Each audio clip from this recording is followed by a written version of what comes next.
Gitu.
Baru 5 dekat.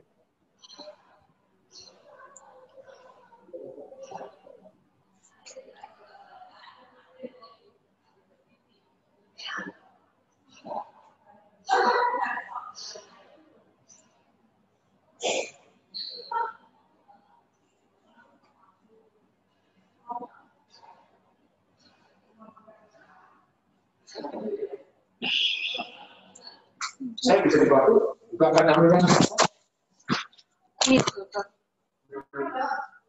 itu bisa kamu tidak terus.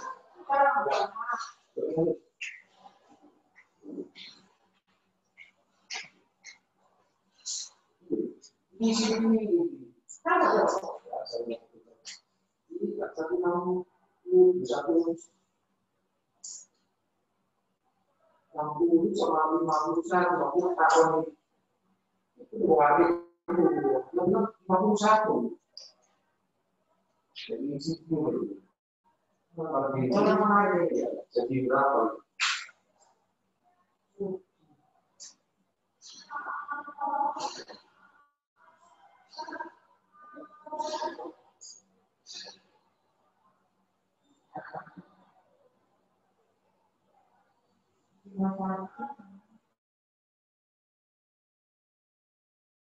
Aku cuci, saya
juga bisa. Dari line, dari Zoom ada 6, dokter.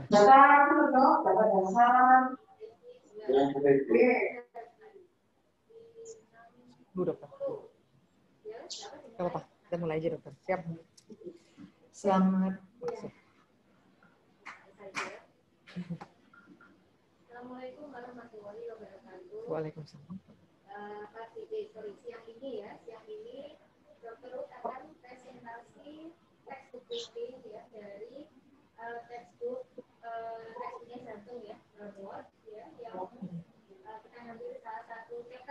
Siap, Dok. emboli pulmonal ya, Oke. karena sekarang apa namanya pasien COVID juga yang kita lakukan yang paling kita lakukan ya terjadi emboli yang menyebabkan kematian mendadak ya. Jadi ini kita mempelajari tentang emboli pulmonal. Ini bisa diterima apa? Para Fatmawati spesialis paru dan juga kakak-kakak sekalian yang hadir. Terima kasih atas kesempatan yang diberikan kepada saya untuk boleh mempresentasikan mengenai emboli pulmonal yang diambil dari Brown-Watts Heart Disease edisi ke-10. Brown-Watts Heart Disease ini yang ke-10 adalah tahun 2015. Jadi ada beberapa data epidemiologi yang saya ambil dari luar supaya datanya dengan lebih update.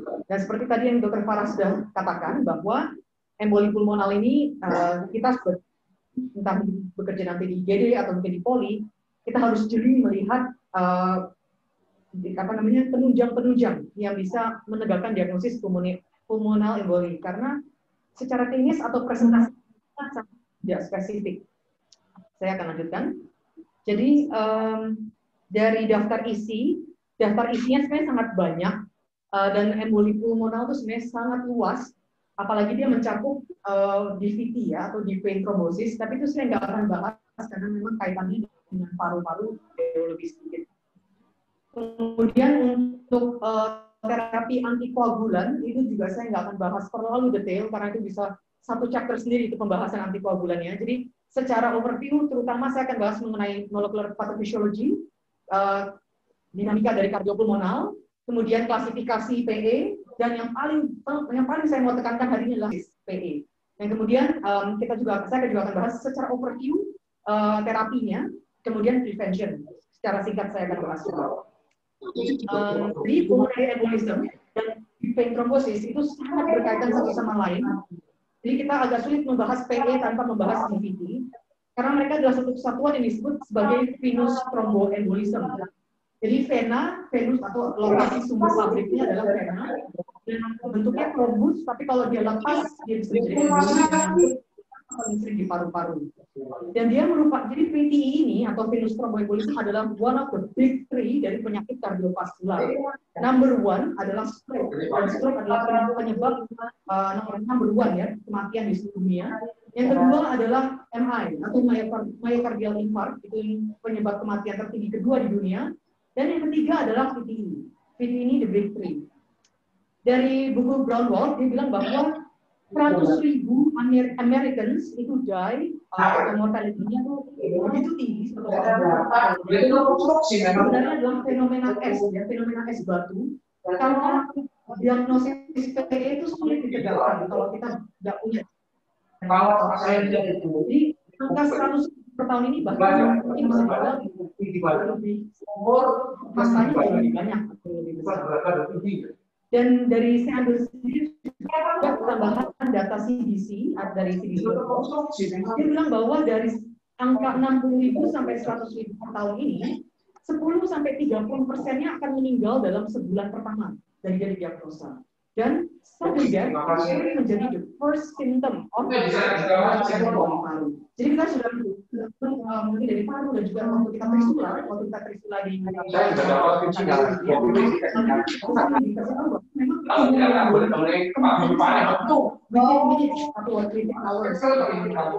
jadi memang kalau kita nggak cepat tahu bahwa pasien ini PE, kita bisa lose pasien ini. Dan kemudian case fatality rate-nya pada pasien rawat inap itu 30%. Jadi begitu dia tegak, dia masuk ke rawat inap, 30% pasien PE kita itu bisa fatal ya kondisinya. Dan kemudian 10 kali lipat itu kalau pasiennya hemodinamiknya tidak stabil, begitu dia PE, hemodinamik tidak stabil, itu sangat tinggi mortalitasnya. Dan mayoritas kausa mortality-nya atau kematiannya adalah karena gagal jantung kanan. Nah, kenapa gagal jantung kanan itu kalau disebabkan karena PE akut atau PE rekuren yang refraktor sama antikoagulan, kenapa dia bisa begitu fatal? Padahal yang kita tahu mungkin STEMI itu kan gagal jantung kiri ya. STEMI itu jelas ya, maksudnya kefatalannya itu, maksudnya kematiannya begitu cepat. Tapi kenapa kalau right ventricle ketika dia gagal, kok dia bisa bikin kematian? Nanti saya akan jelaskan dalam patofisiologi di bagian dinamika kardiopulmonal. Nah, kemudian frekuensi PE dan DVT meningkat seiring bertambahnya usia. Ya, tentu jelas karena kalau kita semakin tua, komorbid semakin banyak. Nah, komorbid semakin banyak, maka frekuensi resiko untuk PE dan DVT akan semakin meningkat. Nah, ini saya menunjukkan sedikit video. Videonya cukup singkat, saya nggak akan nonton kita nggak akan nonton sampai habis. Tapi ini menurut aku video yang sangat menarik untuk kita lihat kenapa dia bisa terbentuk emboli dan trombus. Ini nggak ada suaranya ya di sini ya. If you are immobile for an extended period of time because of surgery, pregnancy, illness, or travel, you may be at risk for deep vein thrombosis, or DVT, a condition where a blood clot forms in a deep vein in the body, typically the leg. Unlike arteries, which rely on the heart to force blood through them, veins transport blood with the help of muscle contractions while you move and walk. Veins also have valves that keep blood from flowing backward and pooling in your arms and legs. When you are immobile for an extended period, your venous circulation slows down. As a result, clotting factors in the blood may cause the slow-moving blood to clump together, forming a blood clot or thrombus. This condition is called deep vein thrombosis, or DVT.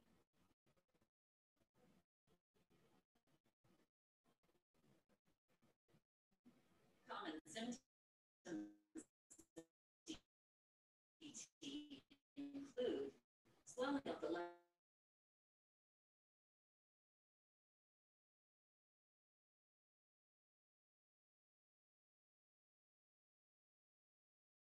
and join the bloodstream. The clot travels from the deep veins of the leg, through the veins of the abdomen, into the heart, and finally lodges in the pulmonary artery or its branches, blocking blood flow to the lungs. This condition, called pulmonary embolism, is very serious and may permanently damage a portion of the lung. If the clot is large, or if there are many clots, death.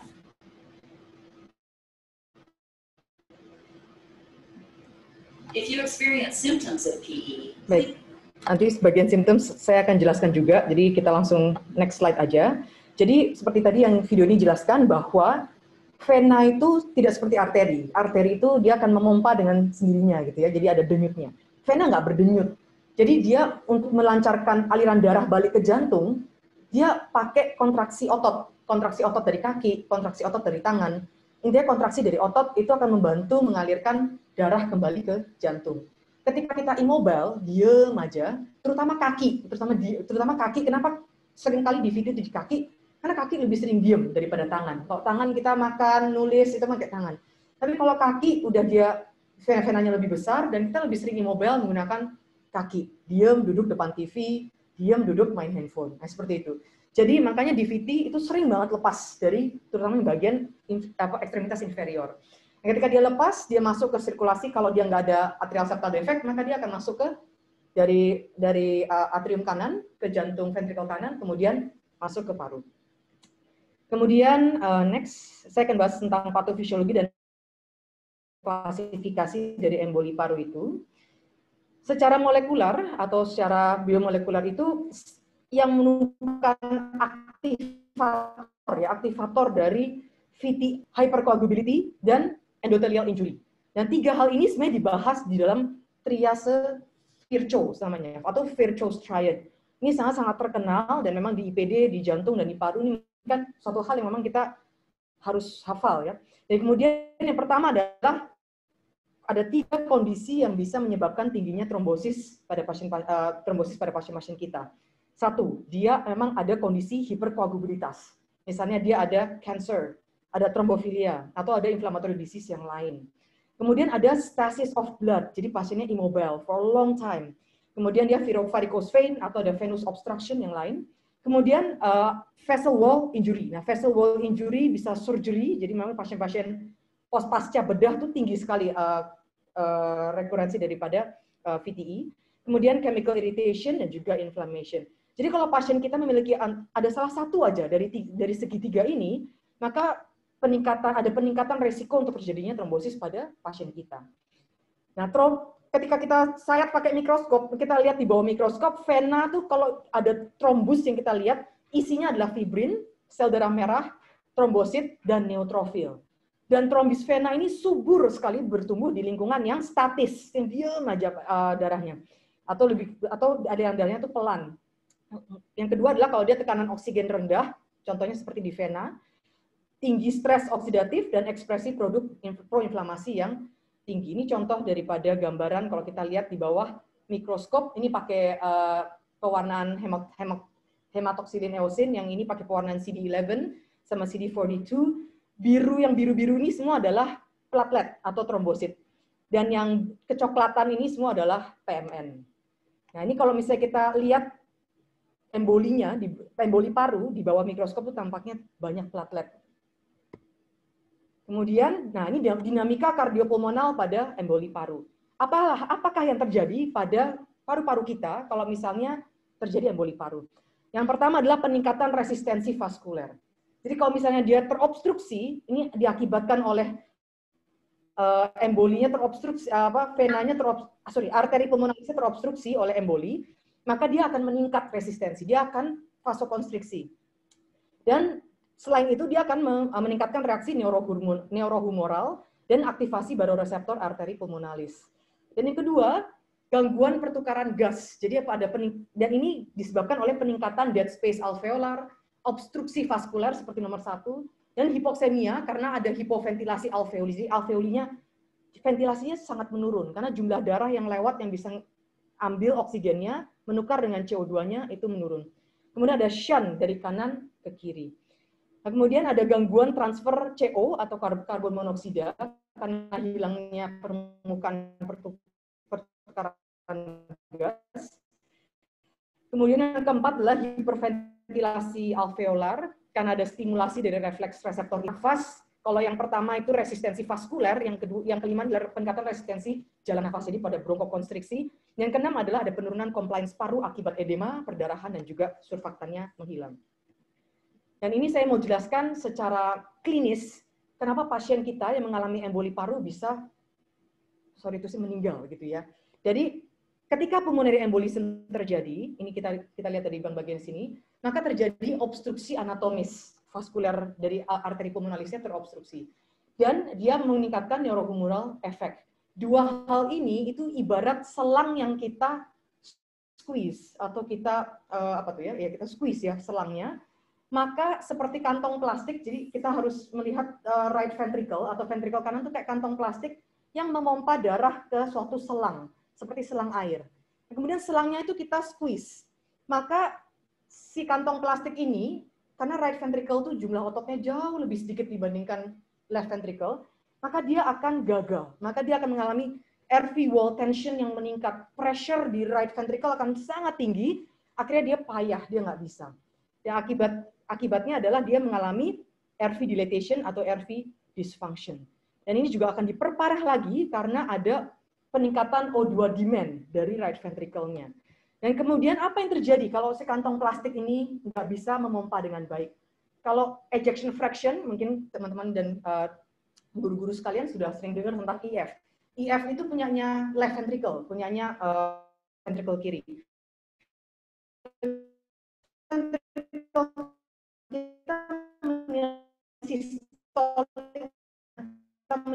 Kita fungsi ventricle itu dengan tapse, kanan tuh harus semakin sedikit. Kalau dengan otot yang hebat, otot yang normal, dia bisa memompa 100 cc, maka kalau tapsenya menurun, kalau systolic function-nya menurun, dia palingan cuma bisa memompa 20 cc. Maka jumlah darah yang masuk ke paru semakin sedikit, dari paru mau transfer darah ke left ventricle atau dari left atrium terus ke left ventricle akan semakin sedikit juga. Dan akibatnya itu yang tadi saya bilang bahwa outputnya menurun drastis. Selain outputnya menurun drastis, karena si kantong plastik ini besar sekali ya atau dilatasi yang sangat besar, dia mendorong septum jantung ke kiri. Jadi left ventricle-nya makin sempit, makin kekurangan, dan akhirnya itu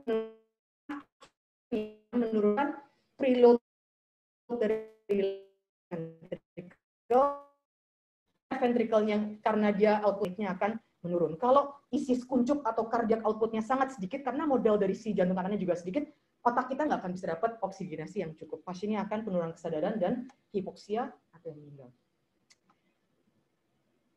Dan ini adalah klasifikasi emboli paru. Jadi klasifikasinya itu sebenarnya ada 6, tapi dibagi secara agak kurang cantik ya sama Braunwald. Tapi ini saya bahas dulu dari kemasifannya ya. Jadi Braunwald membagi pertama-tama adalah dari kemasifannya. PE dibagi menjadi massive, submassive, dan juga small to moderate.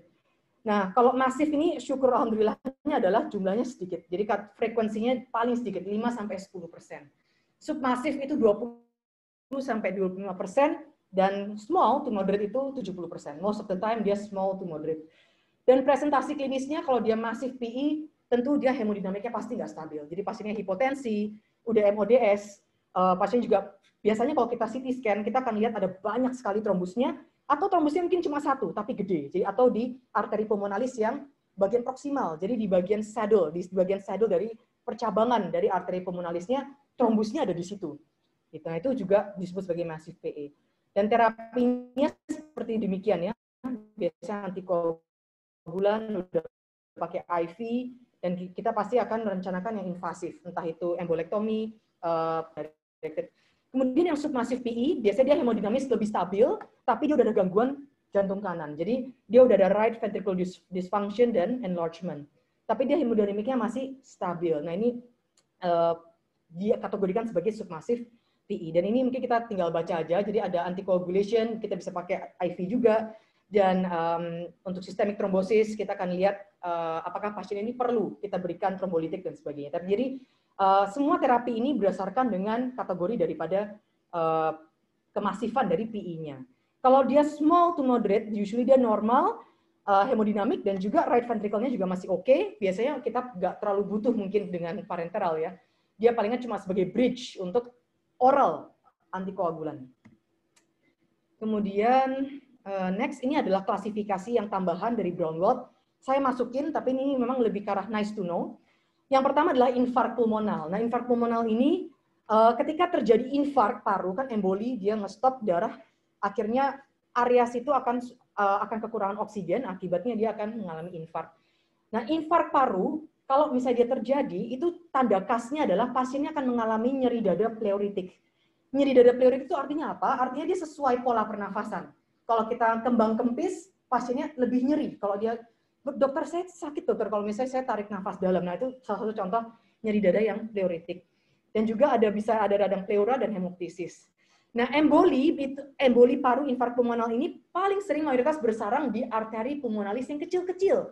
Yang kecil-kecil itu biasanya di bagian perifer. Dan perifernya nanti dekat pleura. Oleh karena itulah pasiennya bisa nyeri dada pleuritik. Karena ketika dia terjadi infark, bagian dari pleuranya juga mengalami radang, akhirnya pasiennya akan mengeluh nyeri dada pleuritik.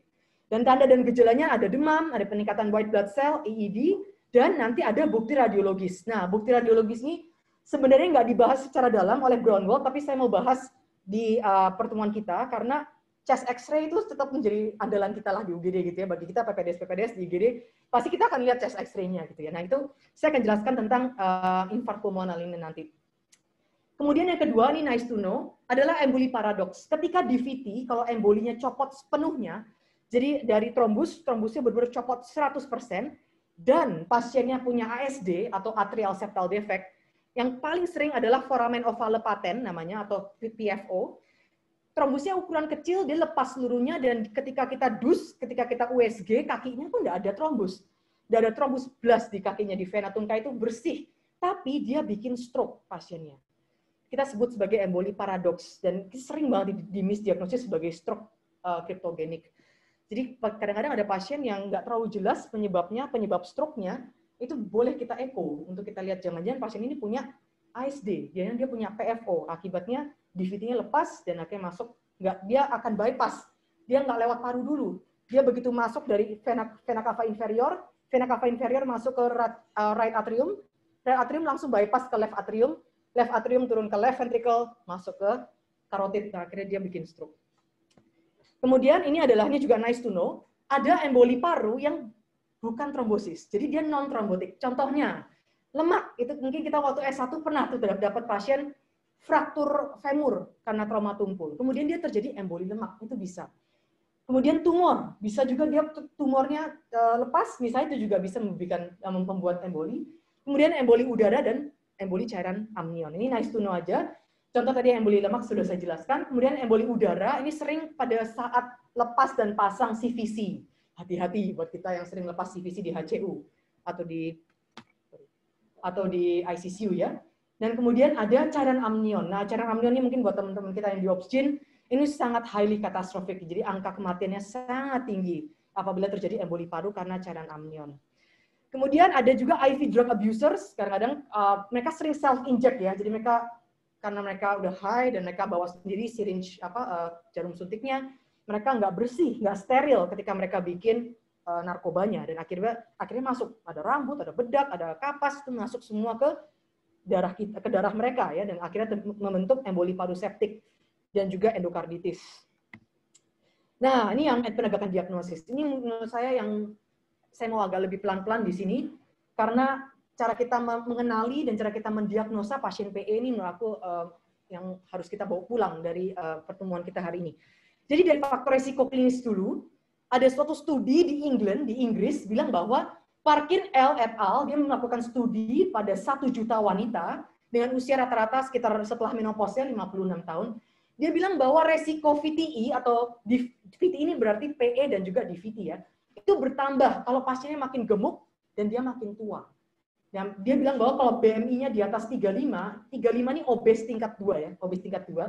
Obes tingkat 1 itu 30 sampai 35 kurang lebih.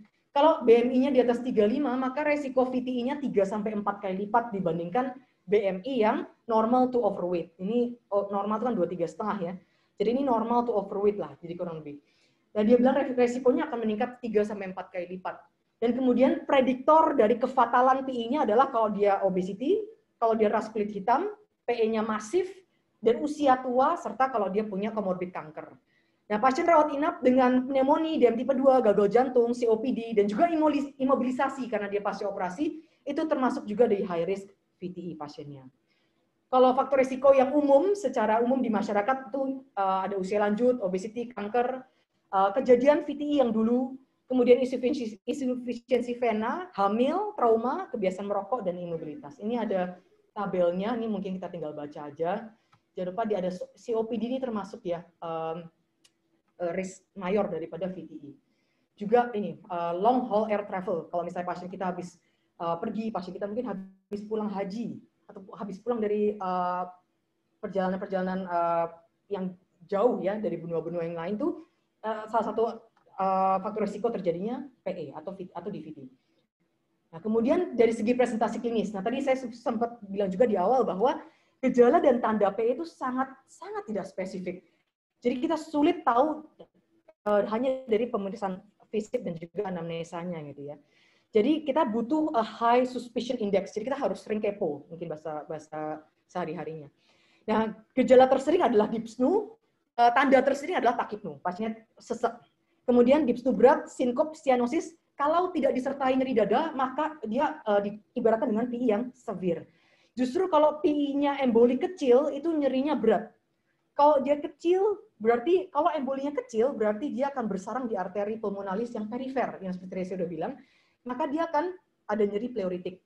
Tapi kalau embolinya besar, maka dia nggak akan nyampe perifer mungkin. Dia udah bagian-bagian proksimal udah disumbat sama dia, maka itu lebih khas ke PI severe.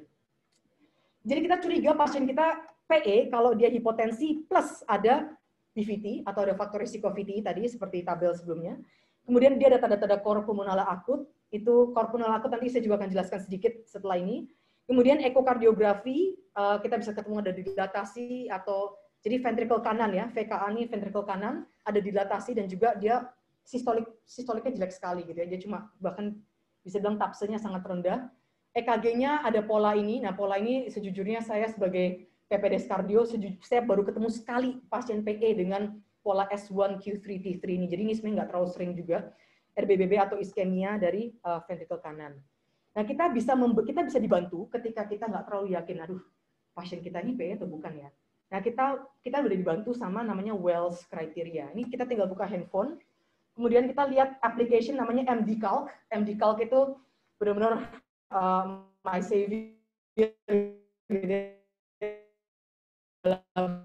kalau lagi jaga di UGD, Wells Criteria untuk pulmonary embolism, dan kita akan lihat pasien kita ini high atau low probability untuk PE. Nah, ini Wells Criteria sama sign and symptoms. Ini sign and symptoms untuk PE. Jadi kalau misalnya pasiennya udah ada right ventricle failure atau udah gagal jantung kanan, ini juga pasti dia ada JVP meningkat, ada P2 yang meningkat dan sebagainya. Ini mungkin penting ke teman-teman saya yang jantung juga. Kemudian Wells Criteria ini kita adalah suatu sistem scoring yang ada di MDCalc yang tadi saya sudah bilang, dan itu tinggal kita masukin aja. Pasiennya ada tanda-tanda DVT atau enggak, ada heart rate yang meningkat atau enggak, ini tinggal kita isi aja. Kemudian kalau kita dapat scoring di atas 4, maka dia high, maka kita harus lebih getol diagnosisnya. Entah itu dedimer, entah itu CT scan toraks dan sebagainya. Kalau dia scoringnya rendah, probabilitasnya rendah, maka kita most likely nggak akan terlalu perlu untuk CT scan toraks. Nah, ini salah satu contoh dari S1, Q3, T3 aja. Ini kan ada teman kardio saya yang datang nih, saya bahas sedikit. Jadi S1 itu berarti ada S wave yang dalam di lead 1 atau S1. Dan Q3 itu artinya Q patologis di lead 3. T3 itu artinya ada T inversi di lead 3 juga. Jadi S1, Q3, T3. Kalau dia ditambah lagi dengan RBBB dan ada low amplitude T waves, jadi T-nya nggak terlalu jelas di V1 sampai V4, itu juga semakin meningkatkan spesifisitas untuk PE. Nah, ini seperti tadi saya bilang, ketika kita mensuspek pasiennya pulmonary emboli, kita anamnesa, kita PF, kita cek chest X-ray, EKG, kita assess dengan Wells Criteria. Pasien ini probable atau dia justru tidak probable. Kalau dia di atas 4 ke atas, maka dia high probability, kita langsung aja chest CT. Kita nggak usah dedimer lagi bahkan, bisa dibilang gitu ya. Jadi, kalau dia high clinically probability, wes nggak usah repot-repot nunggu dedimer. Walaupun menurut saya hampir pasti kita pasti cek sih, meskipun high clinical probability, most likely kita pasti tetap akan disuruh cek. Tapi nggak apa-apa, it's nice to know bahwa sebenarnya pasiennya nggak perlu dicek dedimer, kita langsung cek CT aja, sorry. Nah, tapi kalau misalnya dia tidak high clinical probability, kita harus cek dedimer dulu. Nah, kalau dedimernya tinggi, nah kita harus cek CT scan dengan kontras. Nah, tapi kalau dedimernya normal, kita bisa langsung eksklusi pulmonary embolism. Karena dedimer adalah pemeriksaan yang sangat sensitif tapi tidak spesifik. Jadi kalau dedimernya normal, karena dia high sensitivity, begitu dia normal kita bisa exclude PE ya. Jadi udah hampir pasti nggak ada. Terus, nah ini tadi yang seperti saya sebutkan mengenai dedimer. Apa sih sebenarnya dedimer itu? Dedimer itu adalah ketika pasien mengalami trombus. Siapa aja pasien kita mengalami trombus, sebenarnya tubuh kita tuh membuat obatnya sendiri, yaitu fibrinolisis endogen. Itu artinya we make our own effort untuk menghilangkan si embolinya ini. Tapi nggak cukup atau nggak adekuat untuk menghilangkan PE-nya itu. Nah, sebagai hasil akhir dari usaha kita untuk menghilangkan embolinya ini atau menghilangkan trombusnya ini, dia melepas fibrin clot. Nah, fibrin clot itu namanya dedimer. Ya itulah yang kita lihat. Jadi semakin tinggi dedimer, maka tubuh kita effortnya lagi gila-gilaan untuk mencegah terjadinya emboli. Sebenarnya seperti itu ya. Jadi ketika dedimer tinggi, maka ada proses trombosis yang tinggi di dalam tubuh. Tapi tidak spesifik. Seperti tadi saya bilang, pendekatan dedimer itu sensitif, tapi sangat tidak spesifik. Karena dedimer itu juga tinggi pada pasien-pasien pasca operasi, pasien MI, sepsis, kanker, penyakit sistemik yang lain. Jadi dia nggak, kalau dedimer tinggi kita tetap harus chest CT ya, atau CT scan toraks. Dan dedimer ini jadi cocok untuk screening buat pasien-pasien rawat jalan atau pada pasien-pasien IGD yang tidak ada penyakit sistemik lainnya. Cocok untuk kita screening menggunakan dedimer PE. Nah, ini sangat penting karena ini adalah gold standar kita. Jadi dari Braunwald, dari berbagai jurnal, mereka selalu bilang bahwa CT scan toraks is the gold standard diagnosis of PE. Jadi kelainan pada chest X-ray biasa atau pada fototoraks biasa itu sering banget tidak membantu karena sangat tidak spesifik, nggak jelas gitu. Ini infiltrat, ya iya, tapi bisa juga pneumonia, bisa nggak jelas. Jadi kita harus melakukan CT scan toraks dengan kontras. Walaupun ada beberapa jurnal juga bilang bahwa ada CT scan toraks tanpa kontras itu bisa membantu. Tapi kalau misalnya kita punya pilihan dan pasiennya bisa kita berikan kontras, maka kita lakukan CT scan toraks dengan kontras. It is the current gold standard dan juga merupakan tes imaging awal kalau kita mencurigai pasien kita dengan PE. Selain dia bisa memvisualisasi PE masif dengan baik, CT scan toraks ini sangat jago untuk memvisualisasi PE yang kecil-kecil yang di perifer. Nah, itu kekurangannya MRI. MRI itu nggak terlalu jago ngelihat emboli yang di perifer-perifer. Dan dia selain itu juga bisa mengkonfirmasi accessibility dari kateter. Jadi kalau misalnya spesialis paru kita mau invasif, mau main CDT atau catheter directed thrombolysis, CT scan toraks kita bisa membantu untuk melihat accessibility dari kateternya. Atau bahkan dari surgicalnya juga. Jadi sensitivity-nya 83% ini yang tertinggi dibandingkan yang lain. Specificity-nya 96%. Dan ketika digabungkan dengan klinis, dia 96% PPV, positive predictive value-nya ya. Dan selain CT scan toraks bisa menegakkan diagnosis PE, dia juga bisa mengeksklusi diagnosis PE. Kita bisa mendeteksi penyakit paru yang lain. Jangan-jangan ternyata bukan PE, pasiennya ternyata ada atelektaksis, pneumonia, pneumotoraks, dan sebagainya. Dan selain itu, selain paru-paru bisa kita lihat, kita juga bisa lihat jantung kita. Jantungnya ini juga satu hal yang menarik. Jadi kita bisa lihat 4 chamber view dari jantung pasien kita. Ada arteri pulmonalisnya dan juga dari disfungsi ventrikel kanannya. Kita lihat rasio diameternya, rasio volumenya, septal bowing-nya yang tadi sudah saya jelaskan juga, dan apakah ada reflux media kontras ke dalam vena cava inferior. Nah, ini adalah saya ambil dari, maaf dokter, ini nggak ambil dari textbook Brownwald, tapi saya ambil sebagai, karena ini menurut saya cukup menarik, terutama buat kita yang di IGD.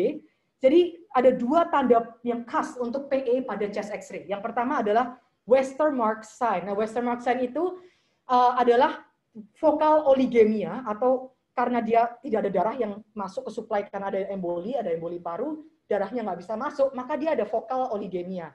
Nah, kalau misalnya kita lihat dan membuka mata dengan zooming ya, itu di sini ada, kita lihat bahwa di sini tuh ada area yang kehitaman, yang lebih hitam dibandingkan area-area yang lain, terutama yang bagian ini. Ini adalah vokal oligemia. Dan ini khas untuk Westermarck sign, untuk PE, dan dia mengindikasi ada a massive central embolic occlusion. Ketika pasiennya di chest CT scan, maka dia tampak ada trombus yang besar di arteri pulmonalis yang masuk ke cabang lobus atas dan lobus tengah dari paru-paru kanan ya. Dan ini disebut sebagai Westermarck sign. Lagi-lagi mungkin kalau kita udah capek atau kita belum jeli melihatnya, chest X-ray doang nggak terlalu jelas gitu ya. Kita tetap harus CT scan toraks. Dan yang kedua setelah Westermarck sign adalah Hampton Hump. Ini juga 2 ini disebut hampir di banyak sekali jurnal dan juga textbook. Hampton Hump, kalau tadi Westermarck ini kan khas untuk yang sentral. Kalau dia embolinya di sentral, embolinya di perifer atau di ujung sekali, itu bentuknya adalah Hampton Hump. Jadi karena tadi dia menyebabkan infark parunya ada di bagian yang pinggir-pinggir sekali, maka kita melihat ada bentuk wedge infiltrat yang wedge shape density yang biasanya di atas diafragma, bentuknya seperti segitiga gitu, kayak wedge gitu ya. Nah, ini kita lagi-lagi kalau mungkin di IGD ngelihatnya, oh ini infiltrat atau jajan ini apa ya, nggak terlalu jelas, sehingga kita harus chest CT untuk mengkonfirm diagnosis. Ini pasien yang sama dengan daerah yang sama. Kita lihat ada infark di sebelah sana. Kemudian ini lagi-lagi contoh kit line, kita bisa lihat yang di bagian perifer di lobus kiri, emboli paru itu yang kecil-kecil itu sangat jago dilihat oleh CT scan dengan kontras dibandingkan dengan MRI. Ini salah satu contoh emboli paru perifer, ukurannya kecil. Nah, kemudian selain kita bisa lihat paru, kita juga bisa lihat jantungnya. Ventricle yang di belakang sternum itu pasti ventricle kanan. Jadi ventricle yang di belakang sternum, ini sternum itu pasti ventricle kanan. Dan ventricle kanan secara normal harusnya ukurannya lebih kecil, yaitu rasionya less than 0.9 ya. Tapi pasien ini ketika diukur, dia memiliki rasio yang sangat besar, 1,5. Ini artinya dia ada RV dilatation atau RV dysfunction karena PE. Kemudian next, nah ini ada modalitas pencitraan yang lain ya. Selain chest X-ray, CT scan, ada echo, ini normal. Jadi makanya dia nggak direkomend sebagai diagnostik rutin. Tapi kita bisa, echo ini bisa membantu kalau kita mencurigai pasien kita ini penyakit PE-nya tuh jangan-jangan bukan PE, benar-benar PE, tapi jangan-jangan dia justru MI ya, atau infark miokard, atau penyakit perikarditis misalnya, atau perikardial tamponade. Kemudian MRI, nah MRI ini hanya kita pakai kalau pasien kita tidak bisa kita CT scan dengan kontras. Misalnya pasiennya ada CKD atau pasiennya ESRD, dan dia nggak bisa kita berikan kontras untuk dilakukan CT scan. Maka kita bisa pakai MRA dengan gadolinium. Gadolinium ini juga kontras, tapi gadolinium ini aman pada pasien CKD. Dia hanya bisa menyebabkan suatu sindrom namanya nephrogenic systemic fibrosis. Itu bisa terjadi pada pasien-pasien yang sudah end stage renal failure. Tapi itu pun sangat jarang. Jadi MRA dengan gadolinium ini menjadi pilihan kalau pasien kita nggak bisa kita CT scan toraks. Atau misalnya satu Indonesia CT scan toraks rusak gitu misalnya, ya oke kita pakai MRA, ini bisa. Tapi kejelekannya dia kurang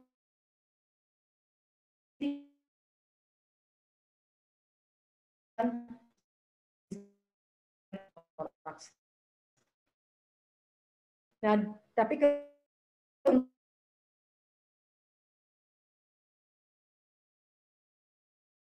perlu dan MRI gue melihat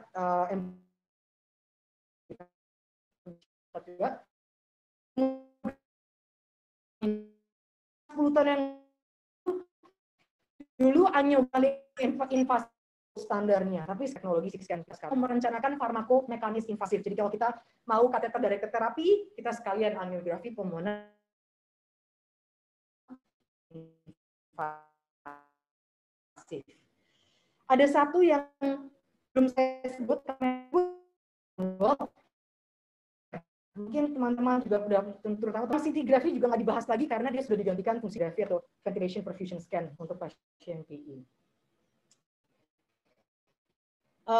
Kemudian stratifikasi risiko, jadi kalau pasien kita punya, maka hal pertama yang harus kita lakukan adalah kita langsung stratifikasi risiko pasien kita. Kenapa? Karena stratifikasi risiko kita itu akan menentukan terapi kita. Apakah kita akan gejot-gejotan, atau kita nggak usah lebay gitu ya terapinya. Nah ini untuk stratifikasi risiko lagi-lagi kita tinggal buka MD-Calc lagi. Dan itu sebutnya adalah PESI atau Pulmonary Embolism Severity Index. Kita tinggal buka handphone, kita tinggal masukin semua, ini nggak mungkin kita hafal. Jadi kita tinggal masukin one by one dan kita langsung jeder dapat kriterianya. Kita langsung plotting pasien kita tuh ada di kelas berapa. Kelas 3 ke atas akan disebut sebagai high risk PE. Semakin tinggi poinnya maka semakin besar resiko berat ya, resiko morbiditas dan mortalitas PI pasien kita. Kalau dia kelas 1-2 maka dia resiko untuk perburukan lah disebut seperti itu ya. Resiko untuk perburukan pasien kita ini sangat kecil, jadi kita nggak perlu terlalu lebay, nggak perlu terlalu genjor-genjoran ya. Kemudian kalau misalnya kita nggak mau pakai PESI kriteria, ada juga simplified PESI. Simplified PESI ini cuma 6 poinnya. Dan kalau ada satu aja yang positif, maka langsung disebut high risk PE. Nah, pasien-pasien yang high risk PE ini akan kita apain? Nah, ini kita langsung masuk ke tata laksana. Jadi ketika kita pasiennya ada acute PE dan sudah tegak chest CT-nya udah jadi resiko. Jadi kita tulis pasien dengan pulmonary emboli dengan PESI kelas 4 misalnya seperti itu. Oke, berarti kita tahu pasien ini high risk untuk perburukan maksudnya. Nah, kita akan lakukan clinical evaluation, kita lihat seberapa masif PE-nya, kita lihat apakah fungsi ventricle kanannya masih oke. Kita pasti akan konsul ke teman-teman kardio. Kemudian kita cek kardiak biomarker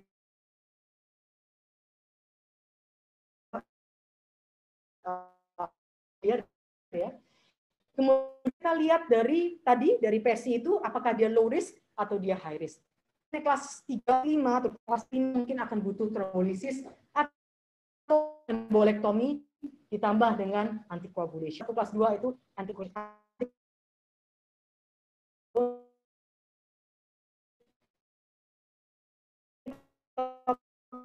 Satu itu cukup anticoagulation oral, tapi kalau 2 mungkin anticoagulation parenteral. Satu contoh dari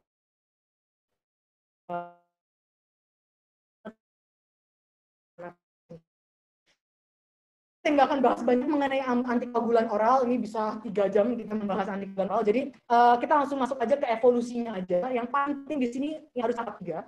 Jadi kalau zaman dulu Devaroxaban, Dabigatran, dan Edoxaban, kita semua Terus itu kita bridging ke kita sudah menemukan mungkin salah satu yang paling karena dia ditanggung oleh BPJS. Di hanya di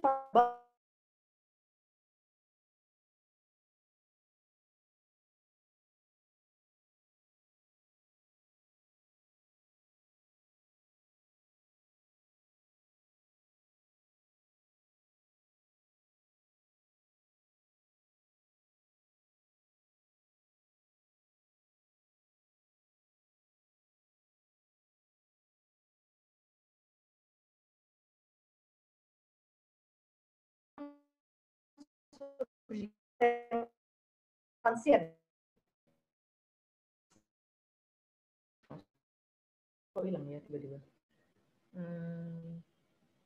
Oke, nggak apa-apa. Misalnya dipicu oleh kehamilan, berterbangan jauh. Nah itu termasuk faktor risiko non-surgical yang transient. Mereka merekomendasi antikoagulan itu selama 3 bulan. Tapi kalau dia spontaneous dan resiko perdarahannya rendah hingga sedang, disarankan lebih panjang ya, atau lebih dari 3 bulan, tergantung dari kebutuhan pasiennya ini dan juga klinis. Kalau dia misalnya faktor resiko yang spontan, contohnya seperti DVT, itu kita lihat juga dia apakah punya resiko perdarahan yang tinggi. Kalau 3 bulan, kita berikan 3 bulan aja, bisa seperti itu. Kemudian pasien kanker ini juga termasuk dalam terapi antikoagulan yang diperpanjang, yaitu more than 3 months. Dan juga keputusan stop atau continue ini harus mempertimbangkan preferensi dari pasien. Karena kalau pasiennya nggak kooperatif dan tidak compliant, maka sama aja seperti nggak minum ya antikoagulannya. Sebentar. Sebentar ya, kok hilang ya?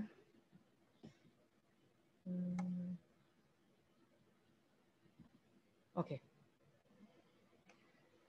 Nah, kemudian kita lanjut sekarang ke terapi lanjutan untuk emboli pulmonal akut.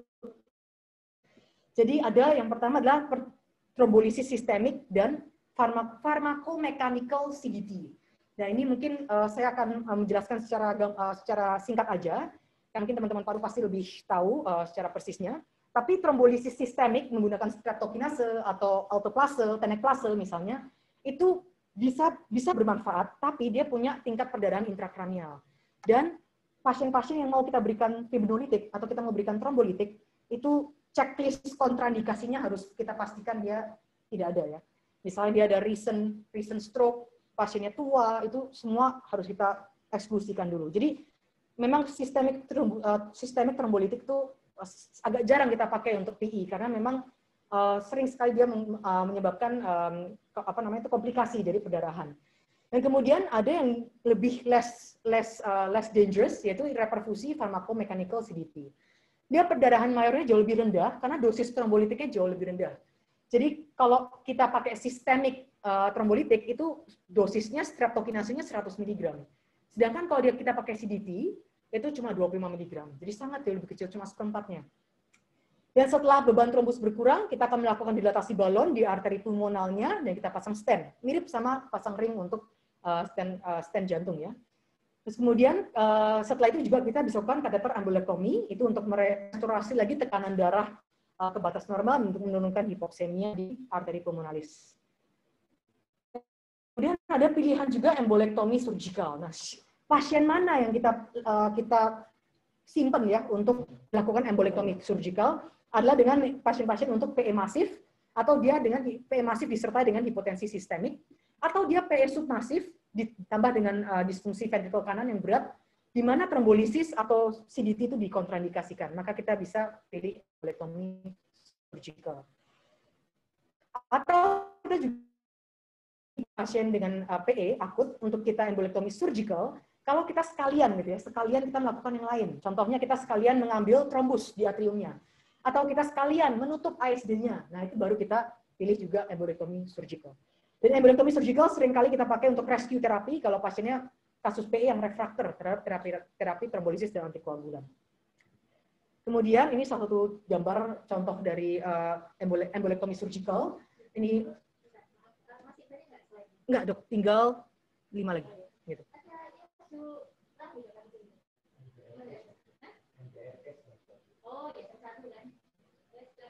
Oke, siap. Saya sudah mau selesai. Jadi yang terakhir untuk terapi lanjutan adalah filter vena cava inferior. AHA atau American Heart of Association itu mendukung terapi ini untuk pasien-pasien yang dikontraindikasikan untuk anticoagulation, PE berulang meskipun dengan adequate anticoagulation, atau pasien dengan cardiopulmonary reserve yang buruk, termasuk pasien yang PE masif. Sejujurnya dokter saya juga belum tahu apakah di Sutomo kita rutin melakukan vena cava filter, apakah iya atau enggak. Jadi menurut saya ini nice to know aja. Kemudian in the long run atau komplikasi jangka panjangnya, kalau PE-nya kecil tapi mungkin banyak gitu ya, kecil titik-titik tapi banyak, mungkin dia nggak akan langsung menyebabkan acute hemodinamik yang unstable gitu. Tapi dia membentuk namanya chronic thromboembolic pulmonary hypertension. Pasiennya jadi mengalami hipertensi pulmonal yang disebabkan karena tromboemboli dan itu terjadi secara kronik. Ini juga bahaya. Pasien-pasien CTEPH, kita sebutnya CTEPH, kalau datang ke paru dia pasti saturasinya nggak nyampe 95, most likely pasti dia akan agak mulai cyanosis pasiennya karena ada pulmonary arterial hypertension yang tinggi. Nah, terapi primernya ada di thromboend arterektomi paru dan kalau berhasil dia bisa menyembuhkan bahkan fully recover pasiennya.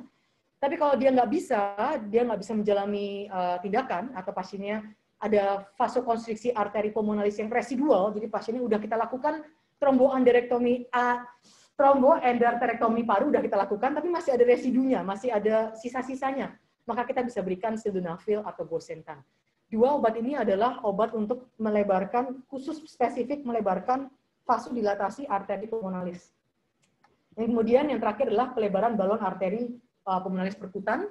Ini juga bisa menjanjikan karena dia lebih tidak invasif, tapi saya nggak akan bahas lebih jauh tentang itu. Kemudian pencegahan, ini udah 2 slide terakhir. Jadi pencegahannya adalah untuk emboli paru, memang dia penyebab kematian yang paling mudah dicegah, hanya perlu warfarin, itu obat yang sangat murah. Tapi begitu terjadi, dia sulit didiagnosis, mahal untuk diobati, dan dia berpotensi mematikan, meskipun sudah menjalani terapi. Dan kita sangat penting untuk memberikan profilaksis pasien-pasien kita, meskipun PE belum terjadi. Pasien COVID kita misalnya, yang sempat kita bahas juga di jurnal reading saya yang kemarin, pasien COVID kita begitu kita lihat bahwa dia D-dimer tinggi, pasiennya akan immobile untuk jangka waktu yang lama, dia punya komorbid yang banyak, maka kita jangan malu-malu. Kita boleh langsung berikan antikoagulan oral, misalnya seperti itu, untuk mencegah terjadinya PI. Karena dia sangat mudah dicegah. Tapi begitu terjadi, sulit didiagnosis, mahal diobati, berpotensi mematikan. Kemudian ini adalah salah satu contoh yang juga diambil dari Brownwald, dibilang bahwa kita lihat kategori ini in hospital ya, kalau pasien kita punya pasien in hospital, kita lihat pasien kita apakah dia ada general surgery, ada major orthopedic surgery, maka ini adalah obat-obatan yang direkomendasikan diberikan untuk memprofilaksis PE. Dan ini adalah ada PA2 prediction score untuk mengidentifikasi pasien-pasien yang dirawat inap, apakah dia punya resiko tinggi terjadinya PE. Dokter, ada pasien dokter di ICU, tapi dia tidak ada tanda-tanda PI sama sekali, tapi kita pengen tahu apakah dia punya risk factor untuk terjadinya PI. Kita lagi-lagi tinggal buka handphone kita di app handphone, tetapi lihat. Kalau dia ada high risk of developing PI, maka kita bisa obat antikoagulan tadi yang sudah ada di tabel ini. Jadi, take-home-nya pada hari ini, emboli paru dan juga trombosis vena dalam atau DVT adalah bagian dari the big three of cardiovascular disease. Mortalitasnya yang tercatat itu menurut saya adalah tip of the iceberg. Jadi kematian PE itu menurut saya jumlah faktanya jauh lebih banyak, tapi yang terrekord jauh lebih sedikit. Dan sudden death sering merupakan first symptom pada 25% pasien PI. Kemudian modalitas diagnosis PI pilihan atau gold standard diagnosis kita adalah CT scan thorax. Dan ketika sudah tegak, jangan lupa untuk kita PESI atau kita stratifikasi resiko untuk kita planningkan terapi per individu yang tailor-made. Semoga hari ini, pelajaran hari ini bisa bermanfaat untuk kita semua. Terima kasih untuk kesempatannya. Selamat siang. Terima kasih. Ini memang apa namanya? Sebenarnya presentasinya terlalu lama ya. Cuma kayaknya saya sendiri terpukau ya dengan presentasinya ya. Jadi memang untuk pulmonary emboli sendiri kita terus terang ya, hampir sepertinya tidak pernah kita mendiagnosis pulmonary emboli, mungkin karena apa kita juga kurang aware ya dengan apa namanya. Kenang ruangnya pada sono bisa